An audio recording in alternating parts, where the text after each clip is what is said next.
আসসালামু আলাইকুম, সবাইকে স্বাগতম জানাচ্ছি ট্রান্সপোর্ট স্টোরিতে। বরাবরের মতো সবার শেষে আমি ভিডিও নিয়ে আসলাম। সেটা হচ্ছে অলরেডি আপনারা সবাই জেনে গিয়েছেন যে একতা ট্রান্সপোর্ট তারা তাদের বহরে 2 ইউনিট মার্সিডিজ বেঞ্চ যুক্ত করেছে। তো এই হচ্ছে সেই মার্সিডিজ বেঞ্চ OF1623, যেটা হচ্ছে প্যারাবোলিক ভার্সনের। তো প্রাথমিকভাবে তারা 2 ইউনিট বাস নিয়েছে।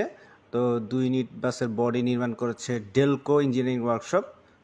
তো ডেলকোর বডি ডিজাইন আপনি দেখতে পাচ্ছেন, বডি ডিজাইন খুব একটা খারাপ লাগেনি। আর বডির যে পেইন্ট আছে, এই পেইন্টের বাস অলরেডি একতার বহরে চলছে রাজশাহী রুটে এবং ঢাকা বগুড়া রুটে। তো রাজশাহী রুটের পেইন্ট আপনারা গেস করতে পারছেন, সেটা হচ্ছে সিলভার কালারের ভিতরে, এবং যে গোল্ডেন কালারের পেইন্ট এটা সম্ভবত বগুড়া রুটেই চলবে। খুব যতটুকু জানা গেছে এই দুইটা বাস দুই রুটে দেবে তারা প্রাথমিকভাবে।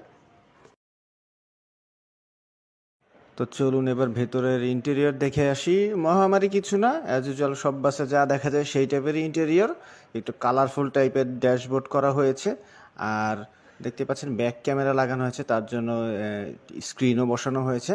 এটা একটা ভালো জিনিস করা হয়েছে, কারণ মার্সিডিজের বাসগুলো যথেষ্ট লম্বা, সো পিছনে ব্যাক ক্যামেরা রাখাটা আসলে কাজের। আর সিট সিট নিয়ে আসলে কোনো মন্তব্য নেই, কমন সিট। বাংলাদেশের সমগ্র বাসগুলোতে এই সিট দেখা যায়, এবং ঢাকা সিটি সার্ভিসের যে লোকাল বাস আছে তাদের সিটে এরকম ফেব্রিক দেখা যায়। আমি মনে করি ফেব্রিকটা চেঞ্জ করলে বা অন্য কালার বা অন্য কিছুর ফেব্রিক দিলে ভালো হতো। এই ফেব্রিকটা বা এই কালারের ফেব্রিকটা যথেষ্ট কমন এবং খুব একটা ভালোও লাগে না। অন্য কোনো কালার অ্যাপ্লাই করলে ভালো হতো। যাই হোক, যেটা কোম্পানির ডিসিশন। আর ভিতরে বাকি সব ইন্টেরিয়র নর্মালের ভিতরে করা হয়েছে অ্যাজ ইউজুয়াল, কোনো ডিফারেন্স নেই। তো রুট সম্পর্কে যতটুকু জানা গেছে, গোল্ডেন কালার যে বাসটা আছে এটাকে চালানো হবে মহাখালী হতে বগুড়া পর্যন্ত, এবং সিলভার কালারের যে বাসটা আছে সেটা চালানো হবে মহাখালী থেকে রাজশাহীতে। এই রুটে এই কালারের বাসই তাদের চলে। তো মার্সিডিজ দুটিও তারা 2 রুটে দিচ্ছে। তো জানা মতে তারা প্রাথমিকভাবে এই বাসগুলো নিয়েছে, খুব সম্ভাবনা আছে সামনে হয়তো আরও হয়তো নিতে পারে, যেহেতু সবাই নিচ্ছে। তো রাজশাহীবাসী আরও একটা কোম্পানির কাছ থেকে, মহাখালী রুটের কোম্পানির কাছ থেকে মার্সিডিজ পেয়ে গেল।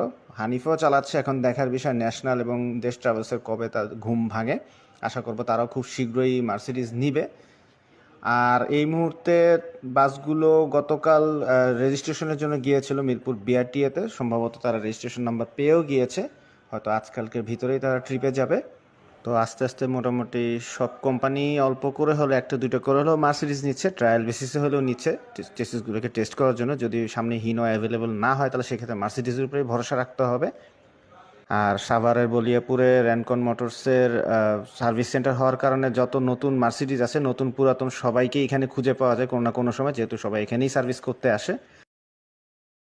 তো আজকের ভিডিওটি ভালো লেগে থাকলে অবশ্যই আমার চ্যানেলটি সাবস্ক্রাইব করবেন, জয়েন করবেন আমাদের ফেসবুক গ্রুপ RPM জোনে। দেখা হবে পরবর্তীতে নতুন কোনো ভিডিও অথবা